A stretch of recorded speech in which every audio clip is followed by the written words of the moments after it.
নিয়ে আমরা প্রত্যেকটি আসনের জন্য একটা নির্দিষ্ট কমিটি করে সেই কমিটি সংগঠনের কাছ থেকে ওখানকার ভাইদের, ওখানকার স্থানীয় মানুষদেরকে সম্পৃক্ত করে এখন থেকে তাদেরকে সচেতন করতে হবে।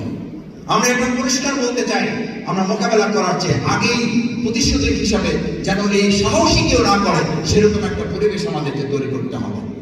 অন্যায় করার চিন্তাই যেন কেউ না করে, জাল ভোটের চিন্তাই যেন কেউ না করে। আমরা জিতবো হারবো এটা জনগণ নির্ধারণ করবে, আল্লাহর পক্ষ থেকে ফায়সালা দেওয়া হবে। কিন্তু আমরা এটা চাই না কেউ ভোট কেন্দ্র দখল করুক, আমরা এটা চাই না ভোট বাক্স কেউ ছিনিয়ে নিক, আমরা এটা চাই না একজনের ভোট আরেকজনে দিয়ে ফেলুক, আমরা এটা চাই না রেজাল্ট ঘোষণার আগেই কেউ রেজাল্ট ঘোষণা করে ফেলুক। এই পরিস্থিতি উত্তরণের জন্য আমরা যেমন প্রশাসনের সহযোগিতা চাইব, একই সাথে এই প্রশাসনের সহযোগী হিসাবে আমরা প্রত্যেকে যার যার জায়গা থেকে দায়িত্ব পালনে আমরা সচেষ্ট, সক্রিয় এবং সচেতন আন্তরিক ভূমিকা আমরা পালন করবো ইনশাআল্লাহ। সেই প্রত্যাশা ব্যক্ত করে